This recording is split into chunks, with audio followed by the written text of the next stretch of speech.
Hello.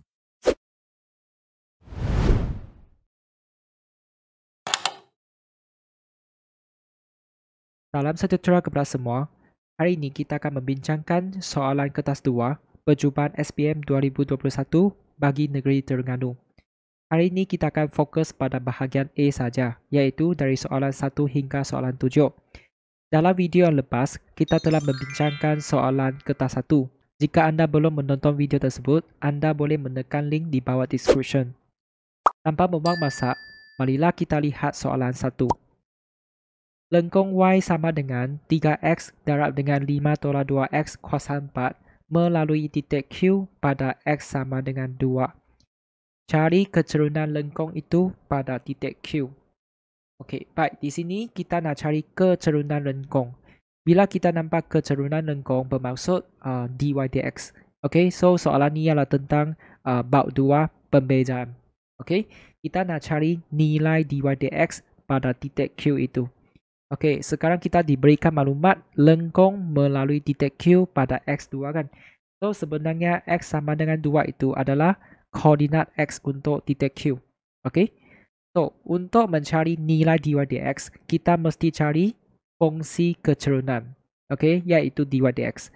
Kita akan dapatkan fungsi kecerunan, lepas tu kita baru cari nilai dy dx. So, saya mula dengan soalan A ya. Sekarang kita nak mencari fungsi kecerunan iaitu dy dx. Pastikan kita mengenal pasti format yang diberikan untuk y. Sebenarnya ini adalah pendalapan antara 3x dengan 5 tolak 2x kuasa 4. Okey, 3x darab dengan ini kan. So, maka di sini kita akan menggunakan petua hasil darab untuk mencari dy dx. Jika anda ingin belajar tentang petua hasil darab, anda juga boleh menonton video yang saya telah buat sebelum ini. Okey, anda cuma perlu menekan link di sebelah atas ini. Okey.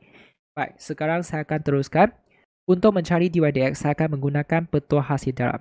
Okey, dy dx sama dengan apa? Kita ada dua kaedah. Di sini saya akan guna kaedah secara terus. Okey, disebut sebagai direct method. Bagi saya lebih cepat. 3x kita akan salin. Okey, kemudian kita akan bezakan fungsi ini. Okey, so sekarang kita fokus pada fungsi ini. Kalau kita nak bezakan ini sebenarnya ialah apa? Pembezaan fungsi gubahan. So, kalau kita fokus pada 5 tolak 2x kuasa 4, kalau kita nak cari pembezaan ini, kita hanya perlu 4 darab 1. Okey, jadi saya akan isi kat sini 4. Darab dengan kita akan salin apa yang di dalam tanda kurung, 5 tolak 2x. Kemudian turunkan kuasa kepada 3. Okey. Kemudian bezakan apa yang diberikan dalam tanda kurung. Okey, so kalau kita bezakan 5 akan dapat sifar. Kalau kita bezakan negatif 2x akan dapat negatif 2. So, bahagian ni kena berhati-hati ya. Banyak murid dia akan tertinggal bahagian ni sebab mereka hanya buat yang bahagian depan. Okey, so ingat kita hanya perlu 4 darab 1, kita isi 4.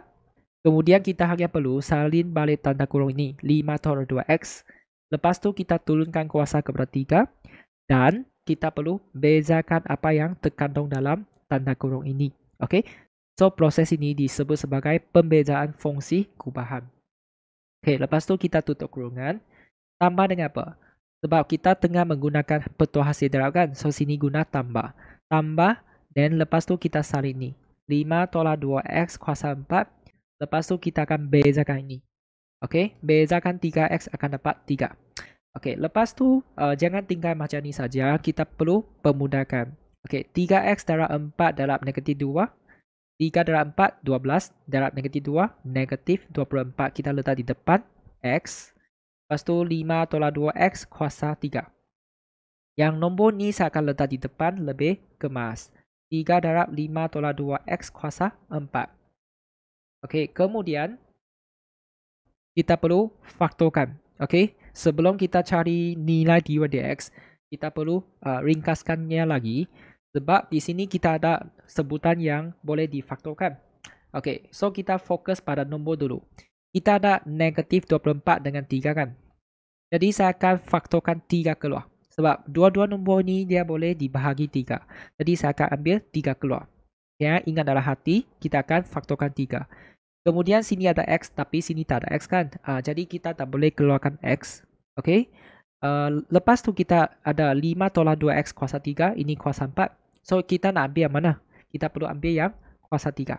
Okey, kesimpulan kita perlu faktorkan 3 dengan 5 tolak 2x kuasa 3 keluar. Okey, lepas tu kita letak tanda kurung seperti ini. Okey, kemudian tanya pada diri. Ini perlu darab apa untuk dapat ini? Okey, 3 darab apa? 3 darab negatif 8 boleh capai negatif 24. Okey, kita akan darab dapat ini. Lepas tu sini ada x kan, kita salin. Yang ini darab apa boleh dapat ini? Tak perlu darab lagi sebab sudah ada 5 tolak 2x kuasa 3. Okey, sama seperti ini. So, ini dah settle. Sekarang tinggal yang belakang. 3 darab apa boleh dapat ini? 3 darab 1. Okey. Lepas tu 5 tolak 2x kuasa 3 darab apa? Darab 5 tolak 2x kuasa 1. Sebab ni kuasa 3, ni kuasa 1 akan capai kuasa 4. Boleh kan? Lepas tu kita ringkaskan lagi. 3 ini kita salin. Lepas tu negatif 8x tambah 5 tolak 2x. Dan kita dapat yang ni masih salin. Ini negatif 10x tambah 5. Betul? Okay, lepas tu ini masih boleh difaktorkan. So, saya akan faktor 5 keluar. 3 darab 5 berapa? 15. So, maksudnya yang dalam tu tinggal apa? Okey, bahagi 5 kan. Sebab kita sudah ambil 5 keluar. Jadi, tinggal negatif 2x tambah 1. Okey, so kita boleh tulis jawapan macam ni. Ataupun kalau kita nak tukar susunan pun okey. Kalau ini nak letak di depan. Yang ini kuasa 3 nak letak di belakang pun boleh. So, ini sebenarnya apa? Ini sebenarnya lah fungsi kecerunan. Saya catat di tepi. Fungsi kecerunan. Kita belum dapat jawapan untuk nilai dy dx, tahu tak?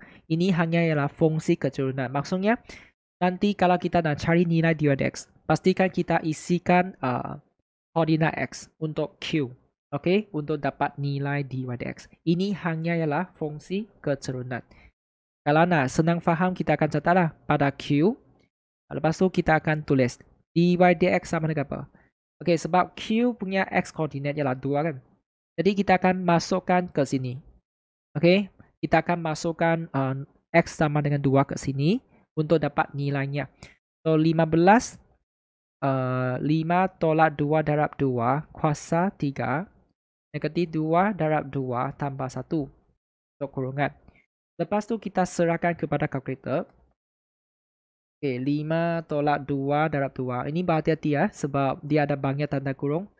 Tutup kurungan, lepas tu kuasa 3. Lepas tu darab dengan negatif 2 darab 2 tambah 1 tutup kurungan. Okey, jadi jawapan dia negatif 45. Ini ialah nilai dy dx. Okey, nampak macam sama tapi ini belum digantikan x tapi ini sudah digantikan nilai x kan. Kita dapat nombor negatif 45. Ini ialah nilai dy dx ataupun nilai kecerunan lengkung. Okey, pada titik Q. Boleh kan? Okey ya. So, ini untuk A. Sekarang kita nak B. Cari persamaan norma kepada lengkung pada Q. Okey, so kita perlu faham. Sekarang kita ada persamaan tangent dengan persamaan norma kalau dalam topik ni. Okey, kita kena faham apa itu ialah tangent, apa itu ialah norma. So, masih ingat tak tadi kita dapat dy dx kan negatif 45. Sebenarnya ini juga merujuk kepada nilai kecerunan tangent. Okey, so mungkin ada orang dia tak faham apa itu tangent, apa itu norma kan. So, contohlah, saya lakarkan graf. Okey, lakarkan graf untuk ini. Okey, tapi oleh sebab silibus kita tak belajar tentang macam mana nak lakar graf ini. So, kita tak apa, kita agak-agak saja. Contoh saya anggap dia kuadratik. Okey, kalau dia kuadratik lah. So, kita maybe boleh assume Q kat sini. Contoh kalau Q kat sini, kecerunan tangent dia macam ni. Kecerunan tangent ialah ini. Dia kena satu titik. Okey. Kenapa saya nak letak Q kat sini? Sebab saya nak pastikan tangent ini dia turun ke bawah. Sebab nilai ini ialah negatif. Bermaksud dia turun ke bawah. Okey. So, Normal kat mana? Normal sebenarnya berada di sini. Okey, yang hijau itu panggil normal. Kita nak cari persamaan untuk garis hijau ini. So, macam mana nak cari? Sebenarnya ini berkaitan dengan geometri koordinat. Sebab kita pernah belajar kan, kalau dua garis ini berserenjang bermaksud M1, M2 sama dengan negatif 1. Masih ingat? Okey, mesti faham keturunan untuk dua garis ini kalau kita darab akan dapat negatif 1. So, ini ialah sekadar nota sajalah. So, untuk soal ni kita perlu faham. dy dx ialah negatif 45. Sebenarnya inilah nilai keturunan tangent untuk yang orange color ini. Okey, bermaksud M1 ini ialah negatif 45. Kalau dapat dy dx bermaksud M1. Sekarang kita nak cari yang normal itu ialah M2. Boleh. Kalau kita nak cari persamaan untuk garis hijau, kita mesti cari keturunan iaitu M2 dan kita mesti kena ada titik ini. Kita mesti kena ada titik ini. Okey, 2, apa? Mesti ada XY, mesti ada itu keturunan. Baru boleh dapat persamaan. Jadi kita cari keturunan dulu, boleh tak? Okey, so kat sini saya akan tulis ini jawapan dia. M1 sama dengan negatif 45. Betul tak? Jadi saya akan mula dengan M1, M2 negatif 1. Negatif 45 M2 sama dengan negatif 1. Maka M2 ialah apa? Pindah ke sana 1/45. Logik kan? Sebab dia naik ke atas bermaksud dia lebih besar daripada sifar. So bila kita dapat M2, kita tinggal koordinat. Kita tak ada Y, kita ada X iaitu 2. So sebenarnya kita boleh gantikan X ke dalam persamaan lengkung ini. Kita masuk ke sini untuk dapat Y iaitu koordinat Y. Jadi saya boleh isi Y sama dengan 3 darab 2, 5 tolak 2 darab 2 kuasa 4. Kita hanya masukkan 2 ke dalam sini. Boleh masuk ke X saja. Lepas tu kita boleh tekan kalkulator lah. 3 darab 2, 6. Lepas tu dapat 6. So, ini adalah koordinat X, koordinat Y. Bermaksud Q ialah 2, 6. 2, 6. Kalau kita ada koordinat Q, kalau kita ada keturunan M2, ada ini dengan ini, maka kita boleh cari persamaan untuk garis normal. Okey? Jadi kita boleh tulis Y tolak Y1 sama dengan M darab X tolak X1. Kemudian kita akan isi dua maklumat ini ke dalam sini. Y tolak Y1 iaitu 6. M di sini rujuk kepada M2 1/45. X tolak 2. Lepas tu kita akan kembangkan. 1/45 darab negatif 2, negatif 2/45.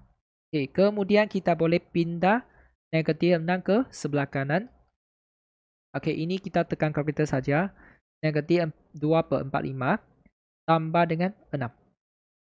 So, dapat 268/45. Ini ialah persamaan normal.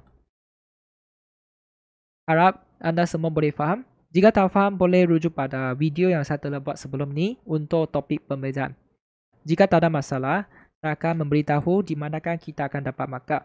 So, untuk ini, untuk bahagian A ni, kalau kita boleh menggunakan petua hasil darab dengan betul, kita boleh dapat balik sini 1 markah. Okay. Kemudian kalau kita boleh ring pemudahkan menjadi satu sebutan seperti ini, 15 darab ini, kita dapat 1 markah. Okay. Maksudnya dalam bentuk termudah. Kalau kita hanya sampai sini baru 1 markah. Kalau kita boleh menunjukkan langkah-langkah pemfaktoran dan dapat ini, kita dapat 1 markah. Dan akhirnya kalau kita boleh dapat nilai dy dx ini, iaitu 1 markah. Boleh? Kemudian untuk bahagian B, tadi ini nota kan? Ini. Kalau kita boleh dapat M2 ataupun Q, kita boleh dapat 1 markah.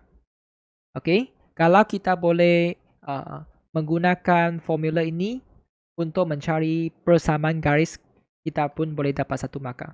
So, mungkin dalam kalangan anda suka menggunakan Y sama dengan MX tambah C kan? Pun boleh diterima. Tapi di sini saya menggunakan rumus inilah. Dan kalau kita boleh dapat jawapan akhir dengan tepat pun diberi 1 markah. Jadi di sini jumlah 6 akar. Boleh kan? Jika tak ada masalah, kita akan membincangkan soalan 2. Baik, untuk soalan 2, ini adalah tentang topik fungsi kuadratik. Fungsi kuadratik f(x) mempunyai nilai minimum h kuasa 2 tambah 2k. Nilai minimum. Dengan keadaan h dan k adalah permara. Dengan menggunakan kaedah penyempurnaan kuasa 2, ungkapkan h dalam sebutan k. Okey. Cikgu berharap anda semua faham kenapa kita perlu belajar kaedah penyempurnaan kuasa 2. Okey. So sebenarnya tujuannya adalah untuk menukarkan bentuk am kepada bentuk vertex. Okey. Bentuk am kepada bentuk vertex. Okey, kenapa perlu jadi bentuk vertex? Sebab dia ada banyak kelebihan, okey, kalau banding dengan bentuk am. Okey, jika anda ingin menonton video yang berkaitan dengan penyempurnaan kuasa 2, anda boleh menekan link di atas. Okey. So lepas ni anda boleh menonton supaya anda faham bagaimana nak menggunakan kaedah ini dengan mudah dan kenapa kita perlu belajarnya. Okey, kalau kita nak guna kaedah ini, mesti kena faham apakah syarat-syaratnya. Mula-mula kita perlu pastikan ini adalah dalam bentuk am. Jika ia bukan dalam bentuk am, kita susunnya dulu. Boleh faham? Okey, jadi saya akan lihat. Okey, inilah x kuasa 2 tambah 5k kuasa 2 tolak 4kx tambah 1 kan. Okey, berhati-hati, kita nampak x kuasa 2 di sini. Di sini kita ada x kuasa 1 kan. Bermaksud 5k kuasa 2 dengan 1 adalah c. Okey, kalau bentuk am bermaksud apa? Ax kuasa 2. Ax kuasa 2 tambah bx tambah c. Kita mesti tulis dalam format ini dulu. Boleh faham? So, kita perlu susun 5k kuasa 2 di belakang. Okey, jadi saya akan tulis x kuasa 2 tolak 4kx. Lepas tu 5k kuasa 2 tambah 1. Boleh? Okey, bila dia dalam bentuk am, kita baru boleh teruskan untuk tukar jadi bentuk vertex dengan menggunakan kaedah ni. Okey, jadi nak menggunakan kaedah ni, pastikan perkali untuk x kuasa 2 ialah 1. Sedangkan ini sudah ialah 1, bermaksud kita sudah boleh menggunakan kaedah penyempurnaan kuasa 2. Okey, macam mana nak guna? So, di sini cikgu ada satu slogan, iaitu tanda kurung besar kuasa 2 tolak dengan tanda kurung kecil kuasa 2. Boleh, ini besar, ini kecil. Dan pastikan ini ialah tolak.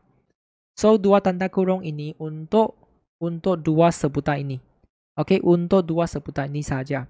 Yang belakang ni tidak berkaitan. Okey, so ini kita akan salin di belakang 5k kuasa 2 tambah 1. Boleh? Okey, so di sini macam mana nak isi? Kalau sini x kuasa 2, sini kita akan isi x. Kalau sini kita nampak tolak, kita akan salin tolak. Okey, kemudian di sini kita nak isi apa? Kita hanya fokus pada perkali untuk x, iaitu 4k. So, 4k ni kita perlu bahagi dengan 2. Okey, so macam mana? 4k bahagi 2 akan dapat 2k. Boleh faham? Ambil nombor ni bahagi dengan 2. Lepas tu untuk kurungan ni, kita hanya perlu copy and paste saja. Copy 2k ini ke sini. Jadi, saya boleh isi 2k kat sini. Kemudian saya boleh pemudahkan bahagian belakang. Yang depan kita hanya salin saja. Yang ni apa? Negatif 2 kuasa 2 4k kuasa 2 tambah 5k kuasa 2 tambah 1. Lepas tu kita perlu pemudahkan ini. Negatif 4k kuasa 2 tambah 5k kuasa 2 ialah k kuasa 2. Dan tambah 1 kita salin. Okey, dengan ini kita sudah berjaya menukarkan bentuk am kepada bentuk vertex. Okey, ini adalah bentuk vertex. Okey, di sini kita nak buat apa? Dia kata h dalam sebutan k kan? Okey, macam mana nak kaitkan h dengan k? So, masih ingat tak? Dia bagi kita nilai minimum, iaitu h kuasa 2 tambah 2k. So, sebenarnya kita perlu faham untuk bentuk vertex, bahagian belakang ini rujuk kepada nilai minimum ataupun nilai maksimum. Tapi di sini, perkali untuk x kuasa 2 ialah 1 kan? Lebih besar daripada sifar, betul? Kalau lebih besar daripada sifar, bermaksud yang bahagian belakang ini adalah nilai minimum. Jadi saya boleh tulis nilai minimum. Okey, nilai minimum sama dengan K kuasa 2 tambah 1. Okey, kemudian kita akan kait dengan maklumat diberikan. Okey, nilai minimumnya lah ini kan. H kuasa 2 tambah 2K kan. Jadi saya boleh tulis di bawah H kuasa 2 tambah 2K sama dengan K kuasa 2 tambah 1. So, lepas tu kita boleh pindah 2K ke sana. Okey, K kuasa 2 tolak 2K tambah 1. Lepas tu, macam mana nak cari H dalam sebutan K? Sini ada kuasa 2 kan? Okey, cuba lihat sini. Kalau anda lihat ni, sepatutnya anda faham sebenarnya dia boleh difaktorkan. Okey, K tolak 1, K tolak 1. Maka kita dapat H kuasa 2 sama dengan K tolak 1 kuasa 2. So, di sini kita boleh bandingkan bahagian ini dengan bahagian ini. Sebab ini ada kuasa 2, ini pun ada kuasa 2 kan. Bermaksud asas ini dengan asas ini adalah sama. Jadi kita boleh dapat H sama dengan K tolak 1. H dalam sebutan K. Boleh faham? Ini ialah soalan A lah. Tak susah kan? Di sini kita perlu menggunakan perbandingan. Kalau kuasa dia sama, dan kita boleh bandingkan asasnya, iaitu H sama dengan K tolak 1. Okay, sekarang kita pergi soalan B. Okay, seterusnya cari nilai K dan H jika paksi simetri ialah pada X sama dengan H tolak 1. Di sini kita diberikan maklumat paksi simetri, iaitu X sama dengan H tolak 1. So, sebenarnya anda perlu faham. Tadi kita dapat bentuk vortex kan? Sebenarnya kita juga boleh cari persamaan paksi simetri sendiri. Kita akan cari dulu. Kemudian kita akan kait dengan maklumat diberikan kat sini. Okay, kalau kita nak cari persamaan paksi simetri daripada sini, kita perlu ambil bahagian ini. So, saya akan tulis X tolak 2K ini sama dengan sifar. Okay, kemudian kita boleh dapatkan X. X sama dengan 2K. Okay, lepas tu kita akan banding dengan apa yang diberi. Kita diberi X sama dengan H tolak 1 kan. Mungkin saya salin kat bawah, anda lebih senang faham. Ini yang diberi. Yang tadi ini kita cari sendiri. Dengan ini, kita boleh bandingkan. Okay, maksudnya H tolak 1 sama dengan 2K. Betul? Ataupun 2K sama dengan H tolak 1 lah. Maksudnya kita cari sendiri. Lepas tu, banding dengan apa yang diberi. Dan kita boleh dapat result inilah. Lepas tu, mungkin kita boleh pindah negatif 1 ke sebelah kanan. Menjadi 2K tambah 1. Okay? So, di sini kita dapat H dalam sebutan K. Inilah persamaan 1. Okay, untuk mencari H dan K, mestilah kita ada dua persamaan kan? Masih ingat tak? Tadi kita ada satu persamaan. H sama dengan K tolak 1 kan? Jadi saya akan salin ini di bawah. Ini adalah persamaan kedua. Mestilah guna cara persamaan serentak kan untuk dapat nilai H dan K. Kalau hanya ada satu persamaan, tak boleh dapat nilai H dan K kan? Kalau ada dua ni, boleh. So, kita boleh guna kaedah penggantian. Okay. So, saya akan tulis gantikan 1 ke dalam 2. Okay. 2K tambah 1 isi kat sini. Sama dengan K tolak 1. Okay. Lepas tu kita pindah saja. K pindah ke kiri. Tambah 1 pindah ke kanan. Jadi, 2K tolak K dapat K. Negatif 1 tolak 1, negatif 2. Bila kita dapat K, kita boleh cari H. Boleh pilih 1 ataupun 2. So, saya pilih dari 2. H sama dengan negatif 2 tolak 1. H sama dengan negatif 3. Boleh. So, kesimpulan H negatif 3, K negatif 2. Jadi, di manakah kita diberikan markah? Untuk bahagian A ni, kalau kita boleh dapat bentuk vortex ini, kita akan diberikan 1 markah. Selepas itu, kalau kita boleh bandingkan apa yang diberi dengan apa yang kita dapat dari sini, maksudnya baris ini kita dapat 1 markah. Dan di akhirnya, kalau kita boleh dapat 2 baris ini. Kalau H kuasa 2 sama dengan ini, maka H sama dengan ini kan. Kalau dapat 2 ini, kita dapat 1 markah. Untuk soalan B, sama juga. Kalau kita boleh dapat baris ini dengan baris ini, kita boleh dapat 1 markah. Boleh faham? 1 markah.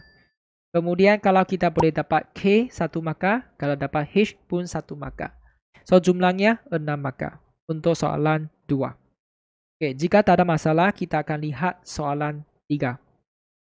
Untuk soalan 3, diberi dua janjang geometri X dan Y masing-masing dengan nisbah sepunya 1/2 dan 1/3. Nisbah sepunya ialah A. Okay, simbol dia A. Hasil tambah ketakterhinggaan bagi kedua-dua janjang itu adalah sama. Simbol dia apa? S infinity. Okay. Untuk X dan Y ni adalah sama. Jika sebutan keempat janjang geometri X melebihi sebutan keempat janjang geometri Y sebanyak 49/36, cari beza sebutan pertama bagi kedua-dua janjang itu. Okay, bila nampak soalan ni agak kompleks kan, sebab biasanya kita akan diberikan satu janjang saja. Tapi di sini kita ada dua janjang geometri X dan Y. Okay, so di sini kita perlu analisis dengan baik. Mungkin kita boleh catatkan maklumat yang diberikan dulu. Kita boleh catat macam ni, X, okay, janjang geometri X. Dia bagi nisbah sepunya 1/2 kan. Okay, biasanya kita akan tulis R. Tapi di sini saya akan tulis Rx. Okay, Rx sama dengan 1/2. Tujuannya untuk bezakan Rx dengan Ry. Okay, sebab kita ada dua janjang geometri. Ini Ry. Ry dia 1/3. Kemudian dia ada S infinity ini. Mereka adalah sama kan. So mungkin saya boleh catat kat sini S infinity X sama dengan S infinity Y. Y, X dan Y ni kita tulis di sebelah kanan bawah. Okay, saya tulis di sini. Okay, mereka adalah sama. So baris ini dah siap. Okay, kemudian jika sebutan keempat janjang geometri X melebihi sebutan keempat janjang geometri Y. Okay, agak panjang ayat ini. So kalau dalam satu janjang, sebutan keempat dia panggil T4 kan. So T4 ini saya akan tulis X. Melebihi ialah tolak. Okay. Melebihi kalau kita nak tukar jadi simbol, kita boleh tulis tolak. Lepas tu sebutan keempat lagi T4. Yang ni saya catat Y. Boleh faham? T4X, T4Y. Sebanyak 49 sama 36. Sebanyak kita boleh tulis sama dengan 49/36. So sebenarnya kita sudah berjaya tukar ayat ini jadi simbol matematik. So mungkin saya catat di sini ya. T4 untuk janjang geometri X tolak dengan T4 janjang geometri Y sama dengan 49/36. Berdasarkan semua maklumat kat sini, kita nak cari beza sebutan pertama. Maksudnya sebutan pertama maksudnya A. Okay. So mungkin nanti kita nak cari AX dengan AY dulu. AX maksudnya sebutan pertama untuk X. Ini untuk sebutan pertama untuk Y. So bila kita dapat dua nilai ini, kita boleh menggunakan nilai yang besar tolak nilai yang kecil untuk dapat beza mereka. Boleh faham? Okay, so kita dah faham rancangan ini. Sekarang kita nak mula dari mana? So di sini kita perlu buat sesuatu tambahan. Okay, oleh sebab kita tak ada AX, kita tak ada AY kan. So kalau nak senang, saya anggap macam ni ya. Kita anggap biar. Okay, biar AX sama dengan X. Lepas tu biar AY. Biar AY sama dengan Y. Okay, ini X saya huruf besar. Kita anggap AX tu X kecil. Kalau AY tu Y kecil. Boleh faham? Kita bagi nama lah lebih senang sebut. Okay, lepas tu kita akan guna apa untuk mula.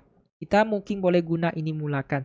Okay, so saya akan salin S infinity X sama dengan S infinity Y.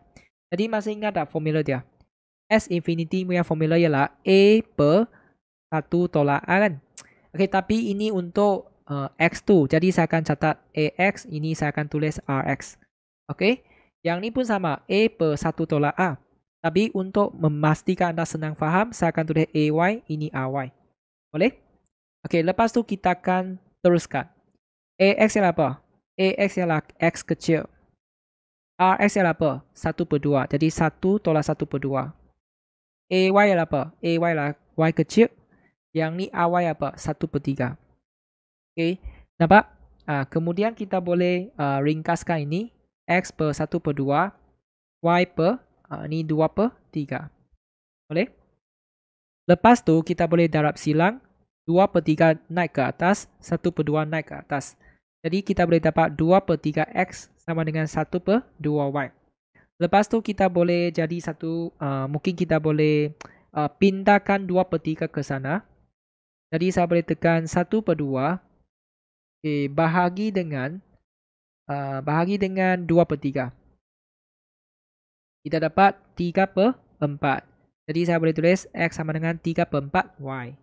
So, nampak tak? Kita berdasarkan S infinity ini, okay, kita boleh dapat persamaan yang pertama. Ada X, ada Y. Kemudian, kita boleh menggunakan maklumat yang kedua. Okay, so kita akan ambil ini untuk teruskan saja. T4X tolak T4Y sama dengan ini kan? 49 per 36. Okay, so macam mana nak teruskan? Okay, tanya pada diri. Untuk janjian geometri, Tn punya formula apa? Tn formula dia ARN kuasa 1 kan? Tapi di sini saya akan tulis AX darab dengan RX. Lepas tu 4 kan? 4 tolak 1, 3. Boleh? Lepas tu tolak dengan. Kalau T4 untuk Y, saya akan tulis AY darab dengan RY kuasa 3. Sama dengan 49 per 36. Boleh? Okay, lepas tu kita boleh buat apa? Gantikan lah. AX ialah X. RX ialah apa? RX ialah 1 per 2. AY di sini lah Y kecil. RY kat sini lah 1 per 3. So di sini kita akan dapat satu persamaan menghubungkan X dan Y. Okay, ini boleh tekan kalkulator dapat 1 per 8. Ini tekan kalkulator 1 per 27. Okay. So, ini adalah persamaan yang kedua. Boleh? So, ini persamaan 1, persamaan 2. Maksudnya, kita boleh selesaikan mereka secara serentak. So, kita boleh gantikan 1 ke dalam 2. Gantikan 1 ke dalam 2. Kita mesti cari nilai X dan Y dulu. Okay? So, masuk ke sini. 1 per 8 darab 3 per 4 Y tolak 1 per 27 Y sama dengan ini. So, dari sini kita boleh tekan kalkulator lah. 1 per 8 darab dengan 3 per 4. Okay, tolak dengan 1 per 27. Sebab mereka adalah Y kan, tentang Y. So, dapat 49 per 864 Y. Nombor dia sangat besar. Kemudian kita boleh dapatkan nilai Y. Okay, ambil ini, bahagi ini. So, 49 per 36. Bahagi dengan answer. So, jawapan dia 24. So, bila kita dapat Y, boleh dari 1 cari X. X sama dengan 3 per 4 darab 24. X sama dengan 18. Okay, dengan ini, kita sudah dapat apa? Kita sudah dapat AX itu ialah 18. Okay, AX itu 18. AY itu apa? AY itu ialah Y kan 24. Ini AX saya tulis huruf besar. AX 18, AY itu 24. So kita nak buat apa? Nak cari beza sebutan pertama. So ambil yang besar tolak yang kecil. Okay. So yang Y lebih besar kan? So beza sebutan pertama ialah 24 tolak 18. Jadi jawapan dia 6. Dia nampak susah sebab dia bagi dua janjian geometri. Biasanya kita diberikan satu. So di sini kita kalau nak senang boleh anggap AX tu X, anggap AY tu ialah Y lah. Dan kita mesti mahir catat maklumat diberikan. Dan di sini cikgu dah share kan macam mana nak tukar ayat ini jadi simbol matematik. Okay, jadi bersama ini. Ini sangat penting. Okay, so di sini di manakah kita diberikan markah? Okay, so kalau kita boleh tulis langkah ini, X per 1 tolak 1 per 2 sama dengan ini, satu markah. Kalau kita boleh dapat hubungan X dengan Y ini pun satu markah. Okay. Kalau kita boleh guna ini untuk teruskan, ganti dengan formula yang betul untuk Tn pun dapat satu markah. Kalau kita boleh selesaikan persamaan serentak, diberikan satu markah. Kalau kita boleh dapat Y 1 markah, kalau dapat X 1 markah, kalau boleh dapat beza sebutan pertama iaitu 6 1 markah. So jumlah berapa? Jumlahnya 7 markah. So saya harap anda semua boleh faham. Jika tak ada masalah, kita akan lihat soalan 4. Kajian 4 menunjukkan bentuk bulan sabit yang dibina menggunakan dua lengkok meja ACB dan ADB. ACB yang bahagian luar, ADB bahagian dalam. Kedua-dua ini adalah lengkok meja berpusat di O dan di P. So lengkok meja ACB berpusat di O. Kemudian kita ada lengkok meja ADB berpusat di P. So ini kita kena berhati-hati ya. Untuk yang bahagian merah ni, lengkok meja ACB berpusat di O kan. Bermaksud saya boleh sambung macam ni. OA dengan OB adalah jejari untuk lengkok ini. Nampak tak kita ada ACB kan? ACB. Boleh ya? Kemudian untuk ADB berpusat di P. ADB yang bahagian dalam tu berpusat di P. So ini saya guna hitam. So yang ini berpusat di P. Kita lihat soalan. Diberi jejari lengkok ADB dan ACB masing-masing ialah 5.8 meter dan 7 meter. So yang lengkok ADB iaitu bahagian dalam. Bahagian dalam masih ingat tak? Ialah AP dengan PB kan? Ini 5.8 meter. Ini pun 5.8 jejari kan? Manakala ACB yang bahagian merah itu, OA dengan OB 7 meter. 7 meter. Boleh faham? Kemudian kita ada apa? Panjang perentas AB adalah 8.6 meter. AB dari sini sampai sini. So ini 8.6. Yang ni 8.6 meter. Kemudian kita nak buat apa? Cari sudut AOB dan APB dalam radian. Kita mesti ikut arahan. Jawapan mesti dalam bentuk radian dan 3 tempat perpuluhan. Kita nak cari sudut AOB dengan APB. So AOB kat mana?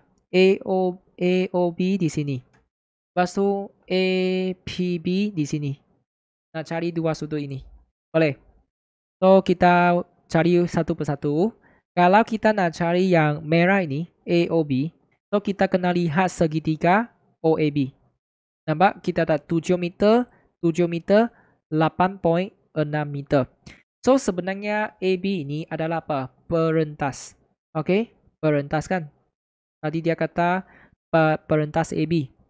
So sebenarnya perentas dia ada formula. Kalau kita ada 7 meter iaitu jejari. Kalau kita ada panjang perentas, sebenarnya kita boleh cari sudut AOB ini. So macam mana nak cari AOB ini? Fokus pada 7 meter. Lepas tu 8.6. Boleh faham? Sebab kita nak cari sudut AOB. So saya boleh tulis apa? Lihat lah. First, saya akan catat AB sama dengan 8.6. AB 8.6. Kemudian saya akan teruskan kiri dan kanan. So formula dia apa? 2A sin theta per 2. Kalau anda ingin menggunakan petua cosinus pun boleh. Sebab kita ada 7, 8.6 kan. Kita boleh guna petua cosinus untuk cari sudut ini pun boleh. Tapi di sini saya guna formula ni ya. Sebab dia lebih ringkas. Lepas tu kita boleh isi 2 darab 7. Sebab jejari dia 7 kan. Sin yang ni apa? Theta di sini ialah sudut ini. Iaitu AOB. So saya boleh tulis sudut AOB per 2 sama dengan 8.6. Kemudian kita boleh pindah ni 14 ke sebelah kanan. 8.6 bahagi 14. Dapat 43 per 70. Tak apa, kalau kita nak tulis macam ni pun boleh, nak tukar jadi ini pun okey. Tapi ini lebih tepat sikit lah. Kemudian kita boleh pindah sign ke sebelah kanan iaitu shift sign. Shift sign nombor ini. Dapat 37.90 darjah. Okey, lepas tu darab dengan 2. 75.80 darjah. Okey, tapi ini ialah dalam bentuk darjah kan.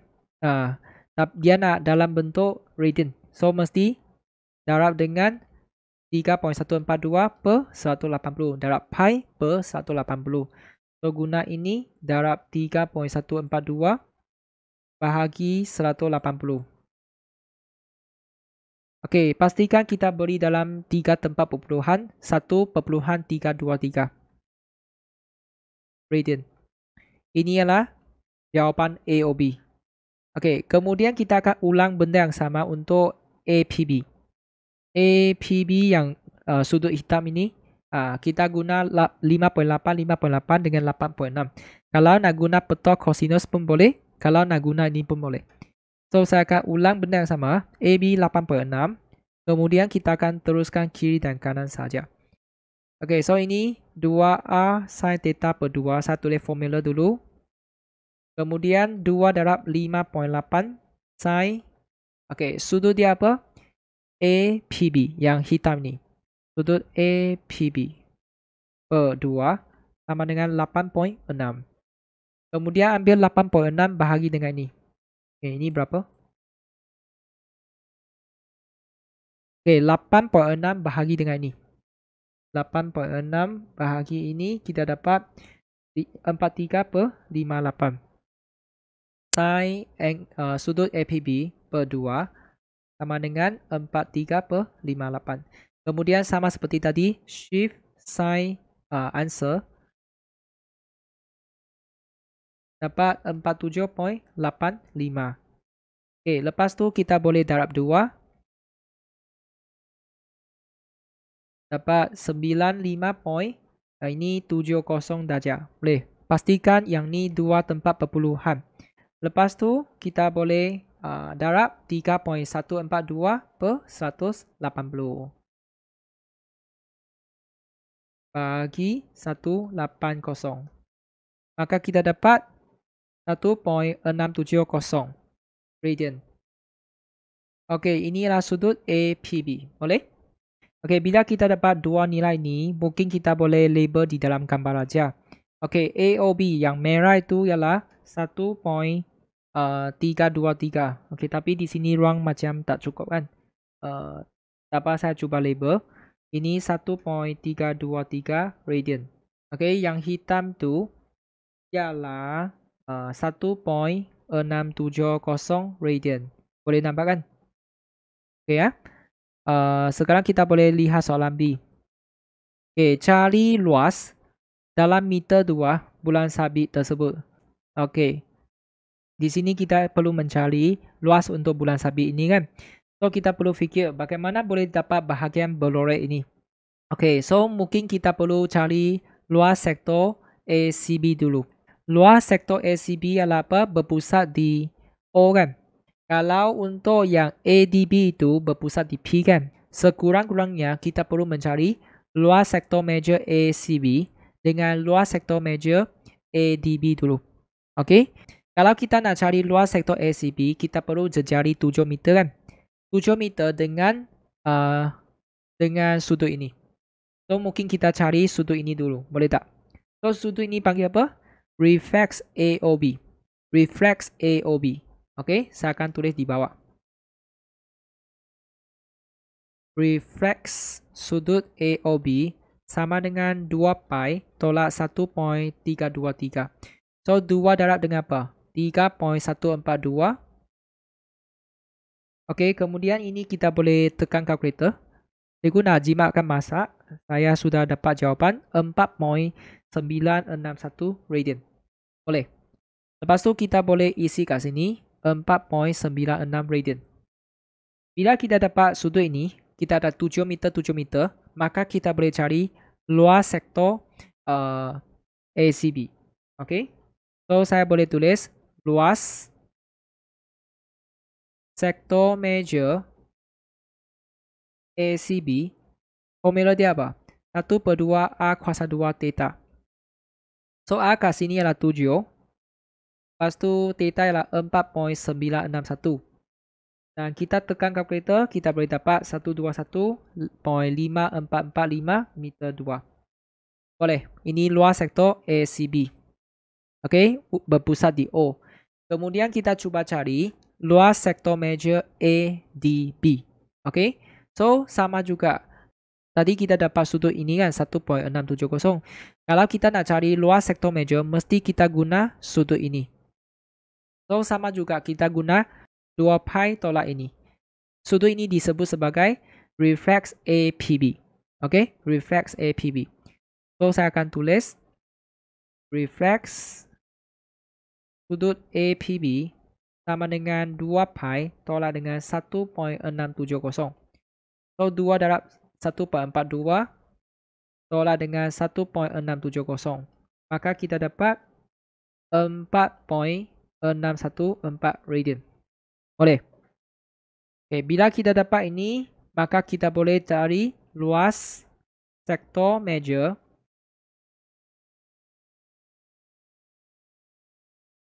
ADB. Okay, yang bahagian dalam tu. So, macam mana? Formula dia 1/2 A kuasa 2 theta. Formula yang sama. 1/2 darab jejari dia 5.8.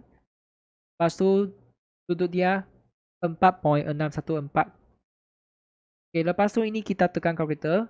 77.6075 meter 2. Okay, ini luas sektor ADB. Okay, tapi masalahnya ialah adakah kita guna yang ACB tolak yang ADB terus dapat jawapan? Kita kena fikir betul-betul. Okay, cuba bayangkan tadi kita sudah dapat bahagian ini kan. Kita dapat yang ACB. Yang ACB ini. Okay, yang purple color ni lah ACB kan. Okay, yang lepas tu yang kita dapat yang ADB kan. ADB macam mana? ADB sampai sini.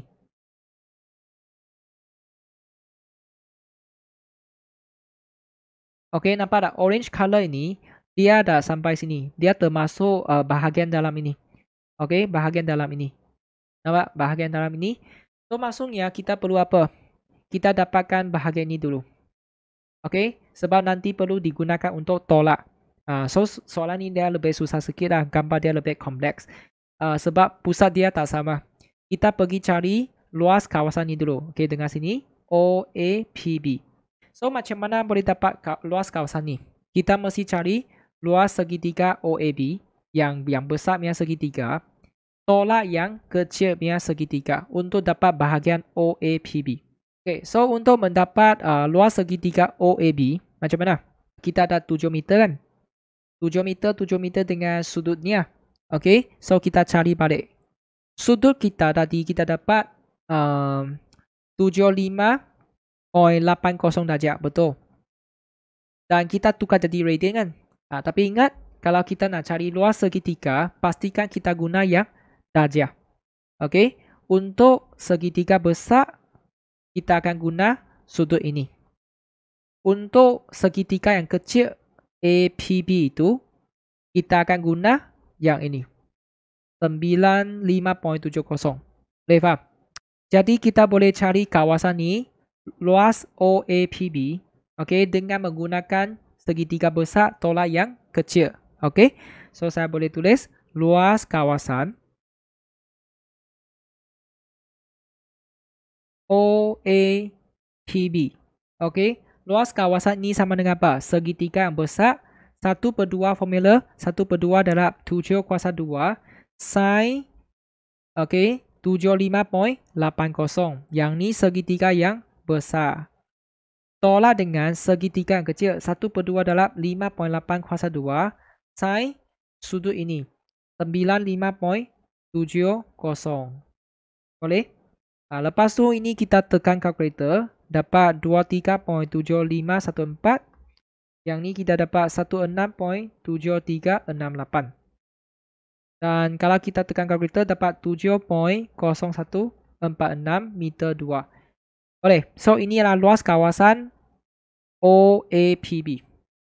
Untuk mencari luas bulan sabit ini, kita perlu menggunakan luas sektor ACB tolak bahagian ini. Tolak bahagian ini. Okey. So tadi kita sudah dapat ADB kan? Luas sektor ADB. Kita boleh tolak kawasan yang ni, kawasan yang dalam ini. Nampak? Untuk dapat bahagian hijau ni. So saya boleh cari luas kawasan OADB. Luas kawasan OADB. Okey, so ini apa? Ambil luas ADB. Mana ADB? Di sini 77.6075 tolak dengan kawasan tadi tu, kawasan OAPB 70.0146. Maka kita boleh dapat 70.5929 meter 2. Oleh, ini adalah luas kawasan OADB. Bila kita dapat bahagian ni, maka kita boleh guna ACB tolak bahagian ini. Dan kita boleh dapat luas bulan sabit. Okay, jadi saya boleh tulis di sini, luas bulan sabit sama dengan apa? Tadi ACB kita dapat ini kan, 121 kan? Okay, tolak dengan kawasan ini. Dengan ini, kita boleh dapat 50.95 meter 2. So, di manakah kita boleh dapat markah? Kalau kita boleh guna formula ini ataupun petua cosinus, kita akan diberikan markah lah. Okay, contohnya kalau kita boleh buat dari sini sampai sini. Kalau boleh dapat sampai sini, dia dapat 1 markah. Kalau kita boleh dapat sudut ini, 1 markah. Kalau boleh dapat ini, 1 markah. Okey, so bagaimana dengan bahagian ni? Sebenarnya ialah 1 markah tadi ialah untuk 2 bahagian ni. Okey, untuk 2 bahagian ni. So untuk bahagian B itu sangat panjang saya tahu. Okey, ini langkah pertama, langkah kedua kan. Kalau kita boleh dapat luas sektor SDB ataupun ADB salah satu ini salah satu ini dapat 1 markah. Kalau kita boleh cari luas segitiga ini tolak ini 1 markah. Lepas tu kalau kita boleh cari luas kawasan OAPB 1 markah. Kalau kita boleh cari luas kawasan OADB 1 markah. Dan akhir sekali kalau kita boleh dapat luas bulan sabit ini 1 markah. Kalau masih tak faham boleh komen di bawah. Nanti saya akan cuba bantu anda. Kalau tak ada masalah kita akan lihat soalan 5. Raja menunjukkan pelan bagi laluan berjalan kaki di sebuah sekolah berbentuk sebuah sisi 4 PQRS. Sebatang tiang lampu terletak pada kedudukan T. Okey, sisi 4 PQRS dan tiang lampu terletak di kedudukan T di sini. Kemudian dengan keadaan PT, nisbah PT kepada TR ialah 1/3. PT dengan TR kita ada nisbah 1/3. Okay, laluan berjalan kaki QP dan RS adalah selari. Okay, QP dengan RS selari. Di sini sudah dilabel anak panah. QP dengan RS selari. Okay, dengan RS sama dengan 3/4 QP. RS sama dengan 3/4 QP. So, bila kita nampak format ini, ingat bermaksud RS lebih pendek, QP lebih panjang. Macam mana tahu? Okay, ingat kalau nampak format ini, 3 ini untuk RS, 4 ini untuk QP.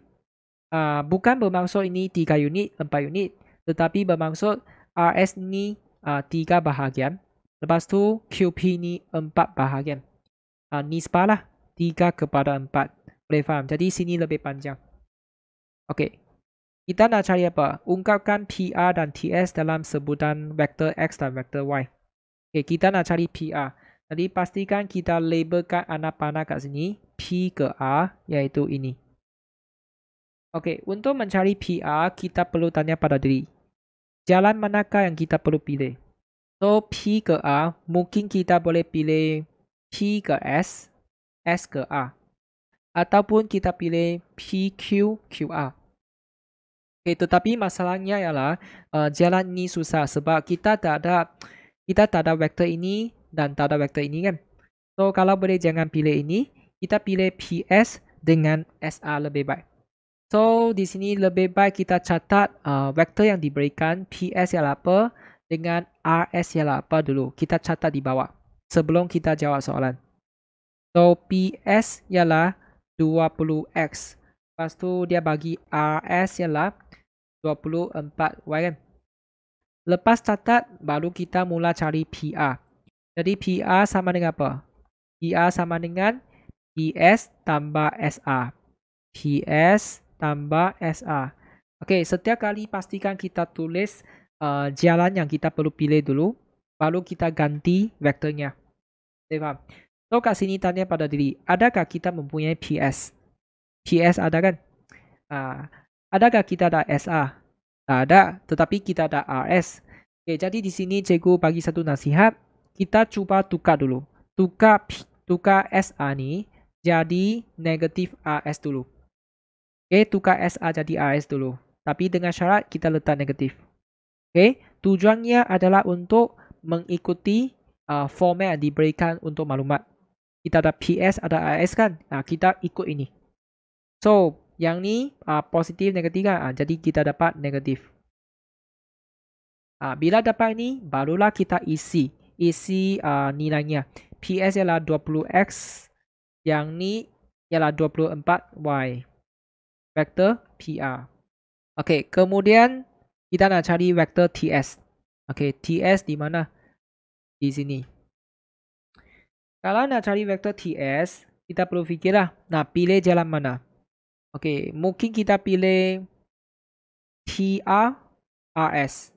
Ataupun kalau kita pilih TP, lepas tu PS.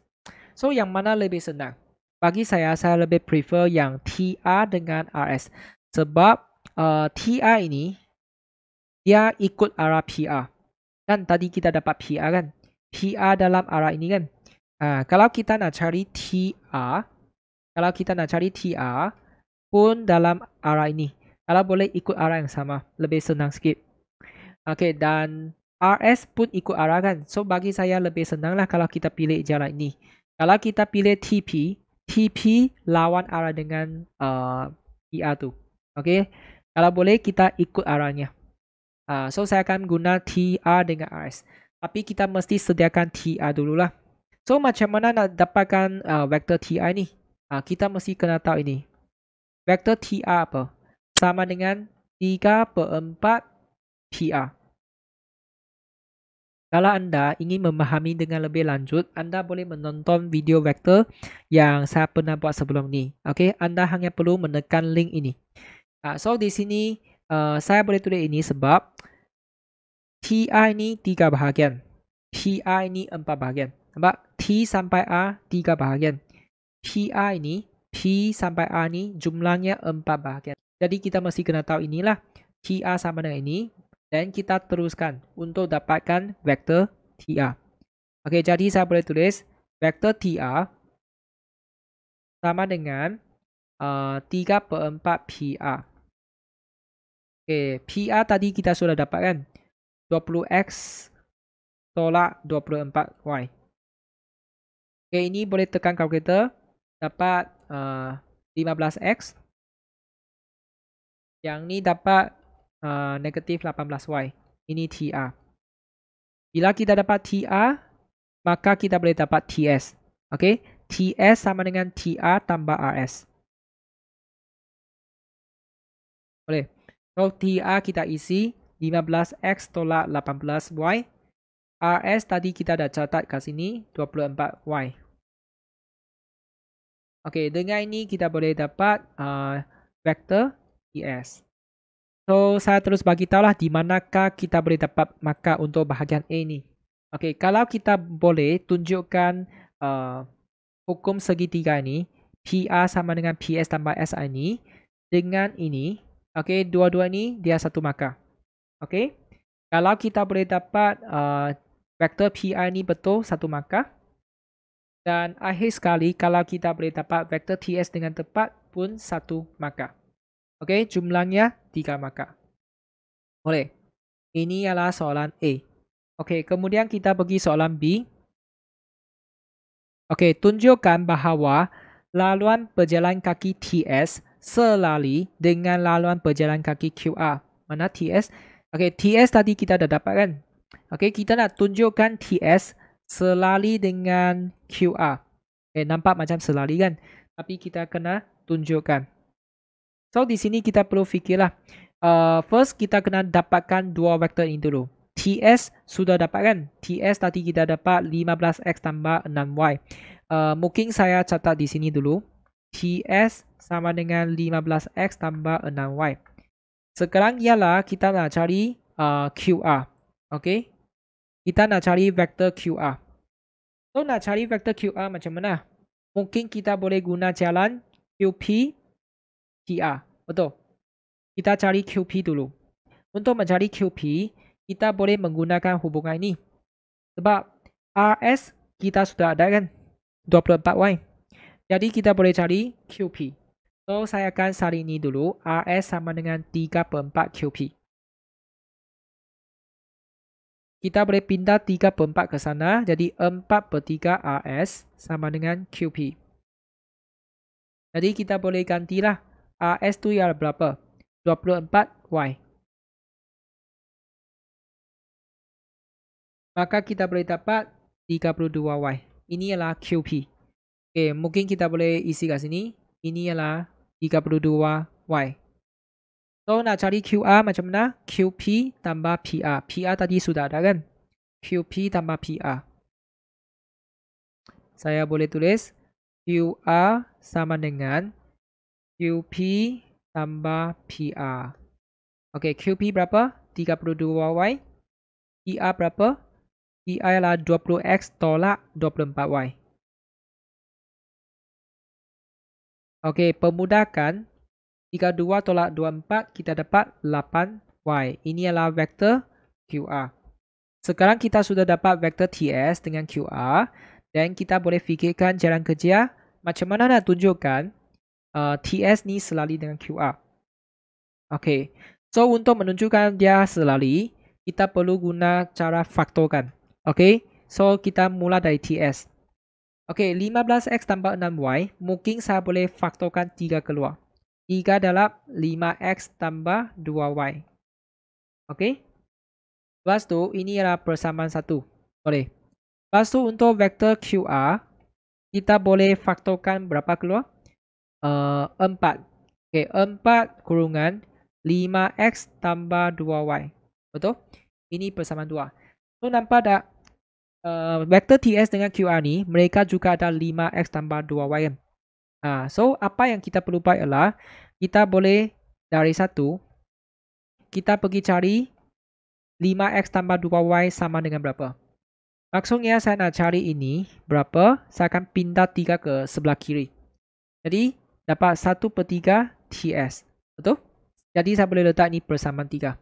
Lepas tu, kita boleh gantikan 3 ke dalam 2. Gantikan 3 ke dalam 2.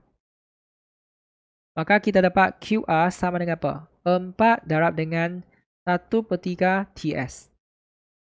4/3 TS. Bila kita dapat format ini, okay, iaitu format apa? Vektor A sama dengan KB. Satu vektor ialah gandaan skala vektor yang satu lagi. Bila kita dapat format ini, maksudnya vektor A dan B adalah selari. So, kat sini QR macam vektor A, TS macam vektor B. Kalau dapat format ini, barulah kita boleh kata mereka adalah selari. Jadi, untuk memastikan dia sempurna, saya akan tulis macam ni. QR ialah gandaan skala. QR ialah gandaan skala TS. Okay, gandaan skala TS. Bila kita tulis ayat ni, barulah kita kata, okay, kata apa? Nah, TS selari dengan QR. Kita boleh salin ayat ni sebagai kesimpulan. TS selari dengan QR.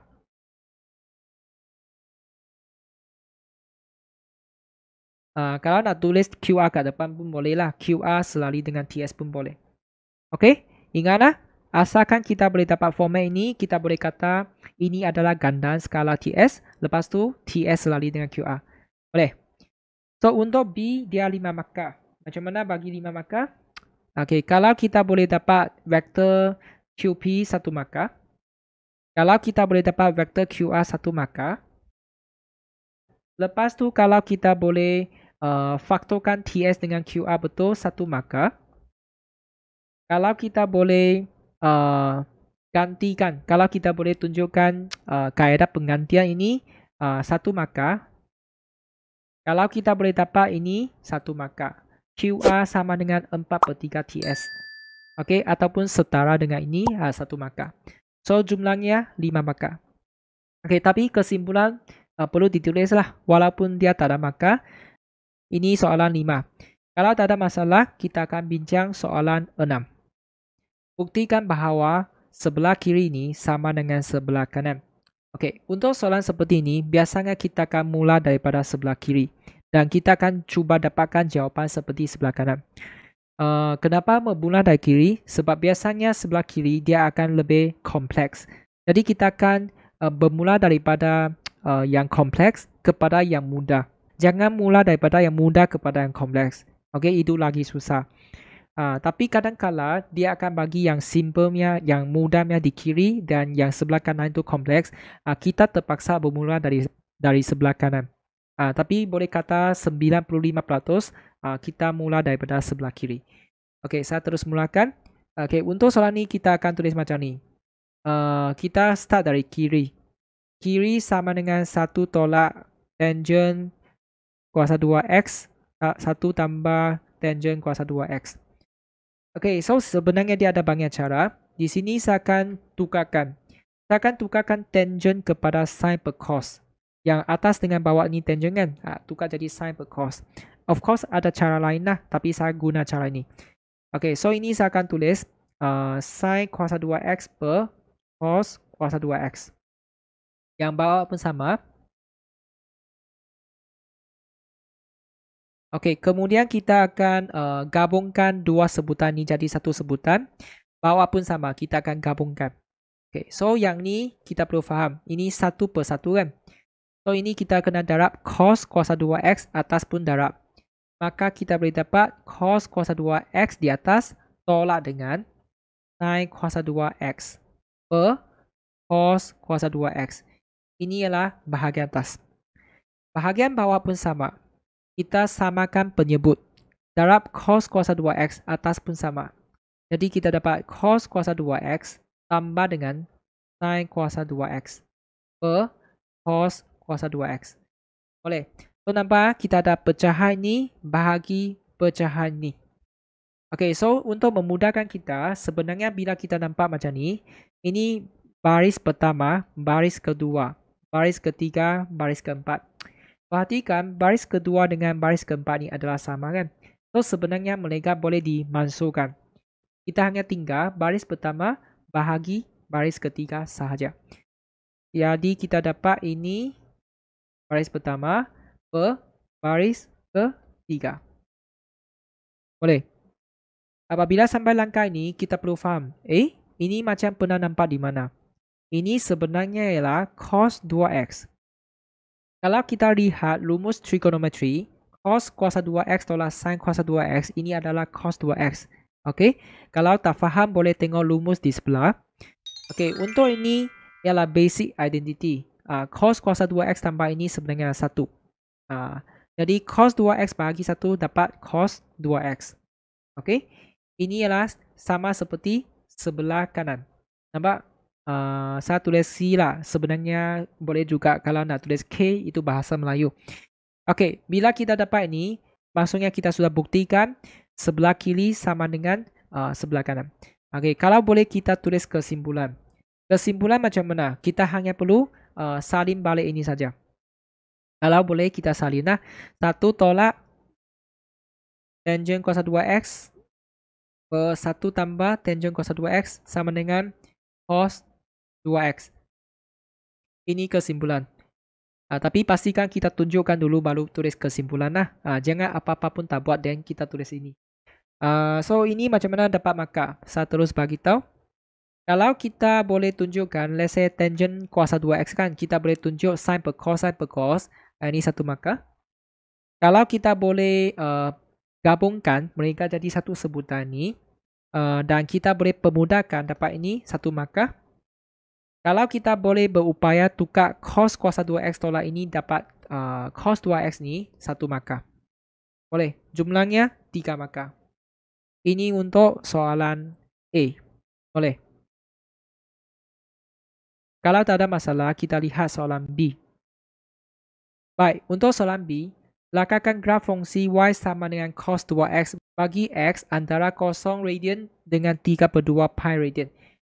Untuk soalan seperti ini, sebenarnya cikgu pernah merakam video. Jika anda ingin memahami bagaimana nak lakarkan graf dengan mudah, anda boleh rujuk pada video tersebut. Okey, cikgu sudah letak link di sini. Anda hanya perlu tekan dan anda boleh menonton video tersebut. Boleh? Okay. Untuk soalan B ini, sebenarnya dia ada teknik menjawab lah. Di sini saya hanya bagi tahu yang secara ringkas. Kalau anda ingin memahami dengan lebih lanjut, anda boleh menonton video tersebut. Baik, kita lihat soalan B ya. Okay, Y sama dengan cos 2X. Ini 0 hingga 3/2 pi. Okay, dalam video tersebut sebenarnya saya ada bagi tahu secret saya. Okay, saya ada satu formula yang hebat. Formula ini tidak terkandung di dalam mana-mana buku sebab yang ni saya fikir sendiri dan bina sendiri. Jadi anda boleh menggunakan secret ini untuk lakarkan graf dengan sangat mudah. Okay, so macam mana? Sangat senang. Kita akan sediakan satu jadual di mana kita ada X, Y. Okay, so sebab sini dia mula dengan 0 radian kan? Dan akhirnya dia sampai 3 pi/2, betul? So di sini kita nak sediakan beberapa nilai X. Dan kita akan cari nilai Y bagi setiap X tersebut. Okey, tapi masalahnya lah, apakah nilai X yang kita perlu sediakan? Jadi di sini saya sediakan satu formula. Okey, iaitu alpha sama dengan 1/b darab pi/2. Okey, ini yang secret saya lah. So, macam mana nak isi formula ini? Okey, 1/b, b kat sini rujuk pada perkali untuk X, iaitu 2. Jadi kita hanya isi kat sini. 1/2 darab pi/2, iaitu pi/4. So, pi/4 sebenarnya apa? 45 darjah. Ini adalah radian. Ini adalah darjah. Boleh. Jadi, saya akan isi pi/4 kat sini. Ini bermaksud nanti setiap nilai X ini dia akan ada beza pi/4 radian. Boleh faham? Beza mereka adalah 45 darjah. So, macam mana nak dapat nilai yang seterusnya? Sangat senang. Hanya ambil ini darab 2. Okey? Kalau ini darab 2, dapat pi/2. Kalau nak dapat yang seterusnya, ambil yang ini darab 3.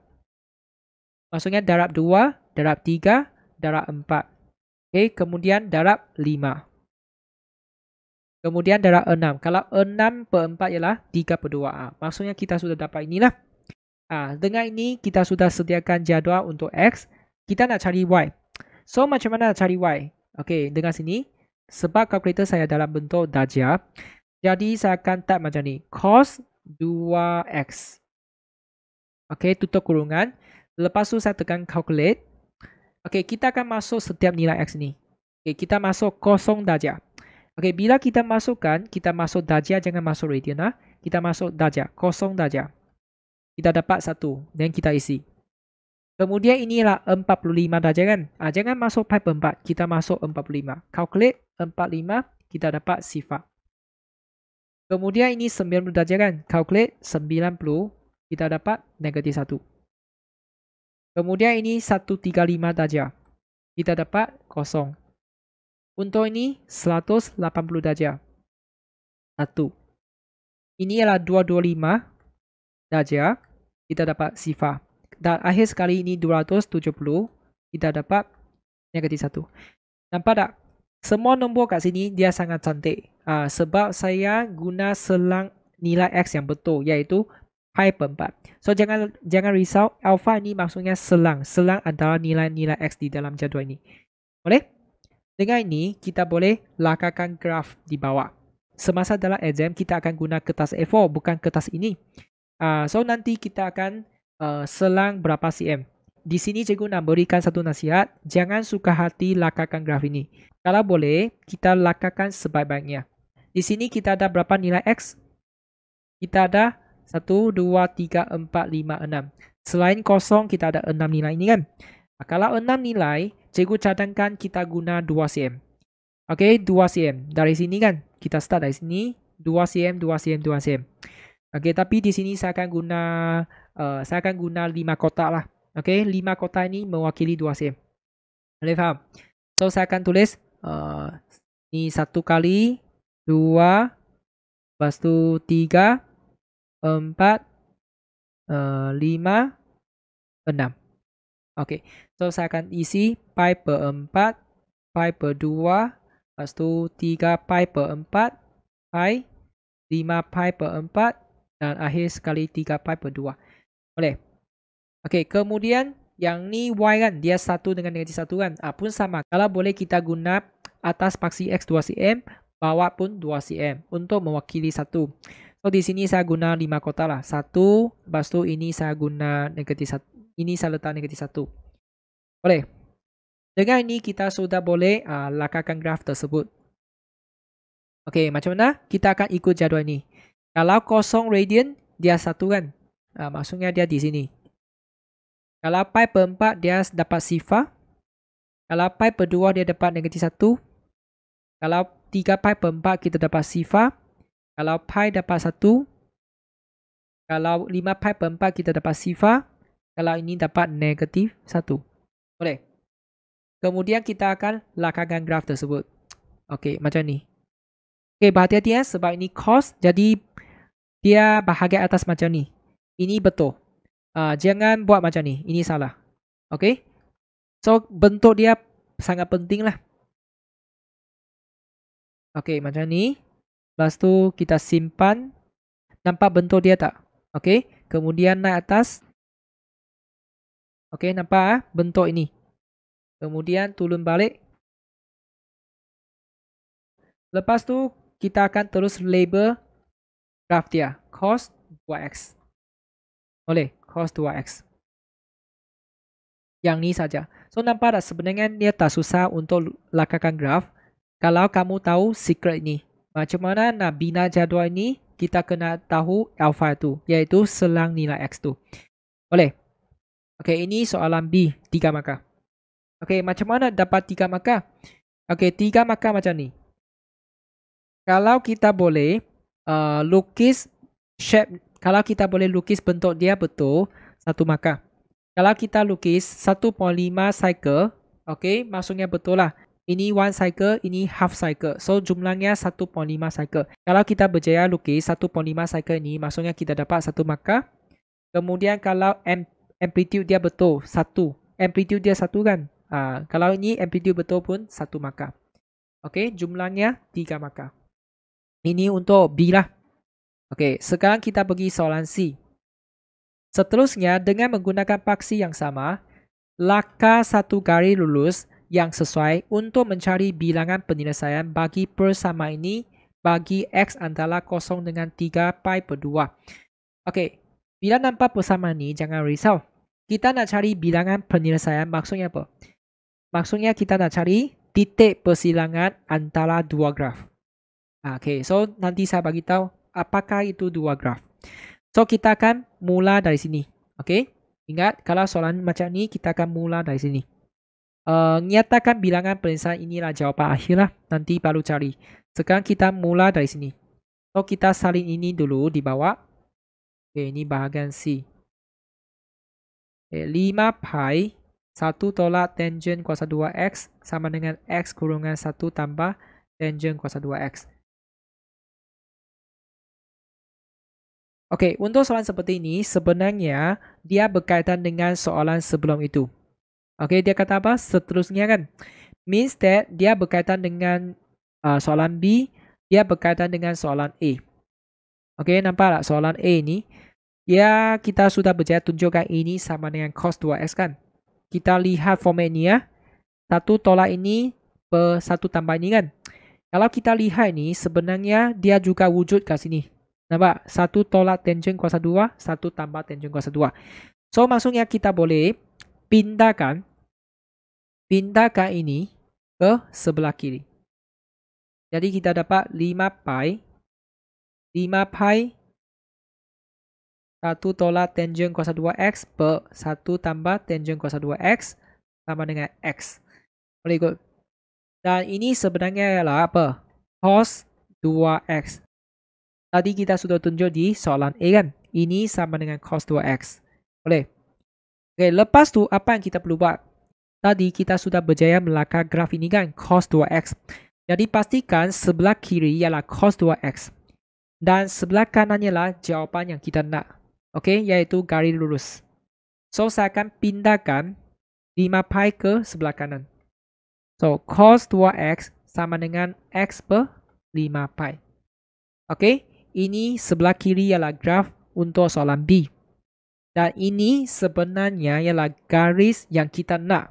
Kenapa ini ialah garis? Sebab dia dalam bentuk y sama dengan mx tambah c. Y sama dengan ini. Saya tulis 1 per 5 pi. X saya letak di tengah. Nampak? Y sama dengan mx tambah c. C itu sifar. Bila kita dapat garis ini, kita akan buat satu jadual untuk garis ini. Kalau dia garis, kita hanya ambil 2 koordinat cukup. So, kat sini kita boleh isilah nilai X yang sesuai. Contoh, saya boleh isi kosong. Kalau kosong darab apapun, kosong. Okay. Kemudian, kita mungkin boleh isi yang itu 3 pi per 2. Nanti saya ambil kosong kan. Lepas tu saya ambil 3 pi per 2. Biasanya saya akan ambil yang hujung tu lah. Okay. 3 pi per 2. So, kalau tak faham, saya boleh tulis macam ni. 3 pi per 2. So, maksudnya pi dengan pi cancel. Tinggal apa? 3 per 10. 3 per 10 ialah 0.3. Mungkin saya tulis perpuluhan lebih senang faham. Okay, 0.3. Okay, bila kita dapat jadual ini, kita boleh pergi lukis garis ini. Okay, 0, 0. 0, 0 mana? 0, 0 kat sini. Lepas tu, 3 pi per 2 itu, dia dapat 0.3 kan? Y dia 0.3. Okay, so tadi saya guna 5 kotak kan untuk 1. Okay, kalau kita nak cari 0.3 kat mana? Okay, macam mana? Ini 0.2, 0.4, 0.6, 0.8, 1.0 kan? So ini jangan suka hati label. Cikgu akan ambil antara 0.2 dengan 0.4. Maksudnya di tengah-tengah lah. Maksudnya di sini. Ini bukan suka hati, tahu tak? Kita kena lukis dengan betul-betul supaya nanti jawapan dia tepat. Okay, so kita ada titik ini dengan titik ini kan? Kita akan guna pembaris sambung titik ini dengan titik ini. Mungkin cikgu sini kurang tepat, tapi anda mesti kena tepat. Guna pembaris sambung. So, bila kita sambung, kita nampak apa? Ini ialah garis yang kita lukis. Ini ialah garis yang kita lukis, iaitu Y sama dengan 1 per 5 pi X. Saya akan isi kat sini. Kita nak cari bilangan penyelesaian bermaksud bilangan titik persilangan. So, di sini ada berapa titik persilangan? Kita ada 1. Saya akan buat bulat-bulat. 1, 2, 3. Nampak? Ini ada 3 titik. Jadi, saya boleh tulis bilangan penyelesaian sama dengan 3. Boleh? Ini saja. Ya, tak susah kan? Yang penting anda ikut formula yang saya bagi ini secret. Kalau boleh ikut, mesti tak ada masalah untuk lukis graf. Dan untuk soalan C, pastikan bahagian kiri itu ialah graf yang kita telah lukis untuk soalan B. Dan sebelah kanan ialah jawapan yang kita nak, iaitu garis lurus. So, di manakah kita boleh dapat markah untuk C ini? Okay, kalau kita boleh dapat garis itu betul 1 markah. Kalau kita boleh dapat bilangan penyelesaian 1 markah. Kalau kita boleh lukis garis ini dengan tepat 1 markah. So, jumlahnya 1, 2, 3 untuk soalan C. Boleh ikut? Okay, kalau tak ada masalah, kita akan lihat soalan 7. Suatu fungsi G ditarifkan oleh Gx. Jika X sama dengan 3, dipetakan kepada diri sendiri, cari nilai M. M di sini. Okay, bila kita nampak ayat ini, kita boleh tukar jadi simbol matematik, iaitu G3 sama dengan 3. Okay, apakah yang dimaksudkan ini? Bermaksud objek ialah 3, image juga ialah 3. Okey, sebab dia kata X3 dipetakan kepada diri sendiri kan. Maksudnya originalnya 3. Originalnya dia 3 dan bila dapat image dia pun 3. So G3 sama dengan 3. Boleh faham?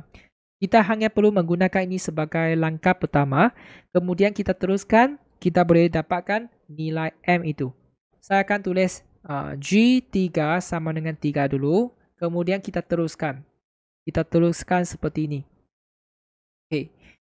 Tadi dia bagi GX kan.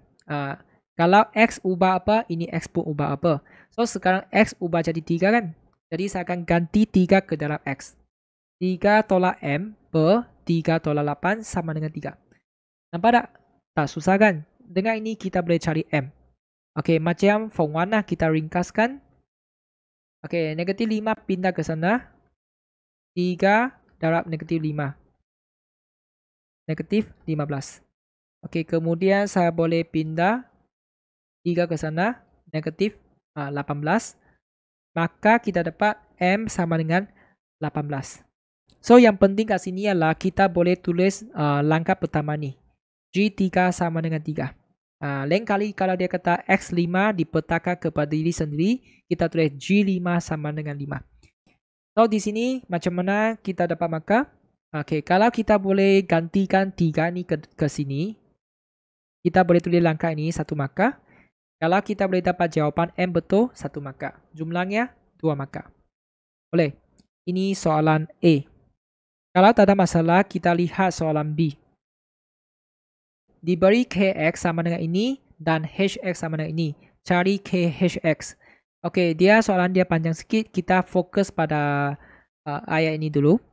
Okey, kita salin KX dulu. KX sama dengan 4X per X tolak 3. HX sama dengan ini.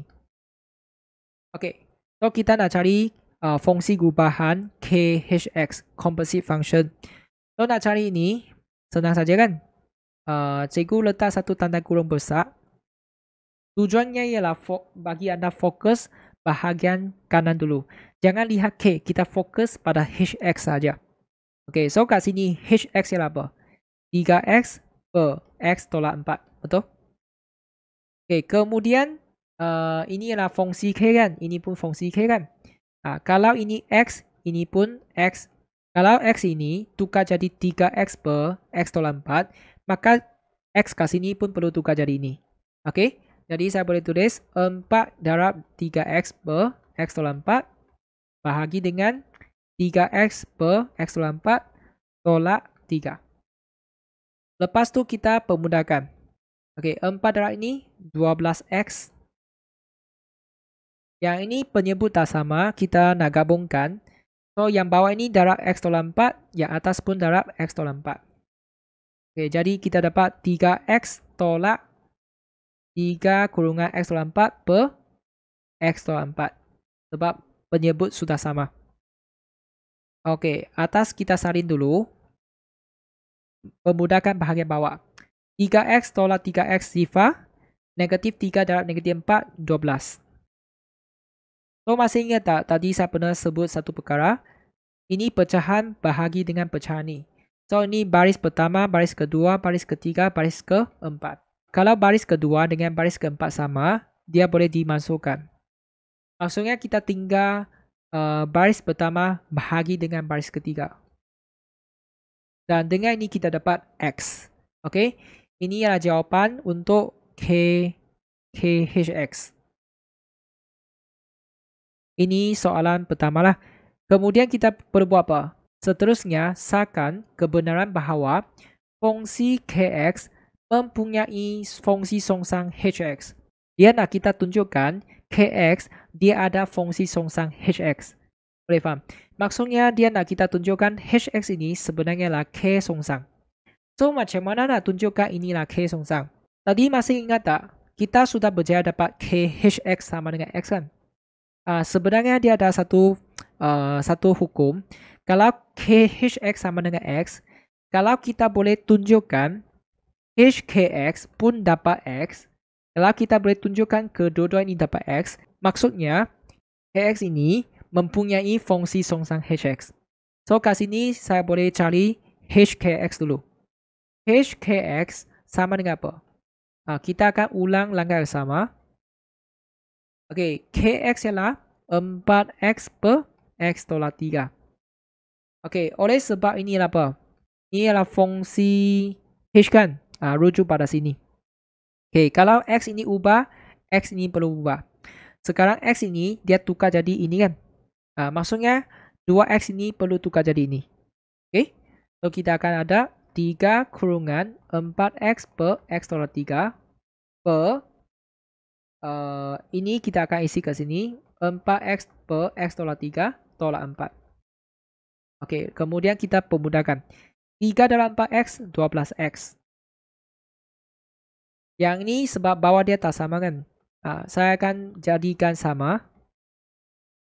Okey, jadi kita dapat 4X tolak dengan 4 kurungan X tolak 3 per X tolak 3. Kemudian kita permudahkan. Okey, 4X tolak 4X sifar. Negatif 4 darab negatif 3, 12. Okey, sama seperti tadi. Ini pecahan bahagi pecahan ni. Kalau baris kedua dengan baris keempat sama, automatic cancel. Kita tinggal 12X per 12. Dan kita dapat X. So, ini jawapan untuk apa? HKX. Tadi kita dapat ini, sekarang dapat ini kan? Kalau kita boleh tunjukkan kedua-dua ini sama dengan X. Okay, then kita boleh tulis HHX sama dengan HKX sama dengan X. Kalau dua ni juga sama dengan X, bermaksud H itu sebenarnya adalah songsang untuk K. Okay, jadi saya boleh tulis KX mempunyai fungsi songsang HX. Okay, ini cikgu hanya salin daripada sini saja. KX mempunyai fungsi songsang HX. Boleh faham? Yang penting kita kena tunjukkan kedua-dua ini memang sama dengan X. Kalau dapat ini, barulah kita kata KX mempunyai fungsi songsang HX. Okay, so di manakah kita dapat markah untuk soalan B? Kalau kita boleh gantikan 3X per X tolak 4 ke dalam dengan betul, satu markah. Kalau kita boleh dapat KHX sama dengan X, satu markah. Okay, sama juga. Kalau kita boleh cari HKX ganti dengan tepat ke dalam, kita dapat satu markah. Kalau kita boleh dapat, kita boleh tulis langkah ini, satu markah. Kalau kita kata KX mempunyai fungsi songsang HX, satu markah. Ini hanya boleh ditulis selepas kita tulis ini. Okay. Kalau kita dapat ini, baru kata KX ada fungsi songsang. Jadi kita sudah habiskan perbincangan untuk soalan bahagian A. Dalam video yang seterusnya, kita akan bincang soalan bahagian B. Dan pastikan anda subscribe channel saya lah untuk mendapat video yang terbaru. Sekian, terima kasih. Jumpa lagi. Jika anda rasa video ini dapat membantu rakan-rakan, sila share kepada mereka. Dan jangan lupa subscribe saluran Teo Maths dan like video ini. Jika anda mempunyai sebarang soalan, anda boleh komen di bawah dan saya akan cuba membantu anda secepat mungkin. Anda juga boleh cadangkan topik yang kurang faham dan saya akan cuba membuat video yang berkaitan dalam masa yang terdekat. Sekian, terima kasih. Jumpa lagi.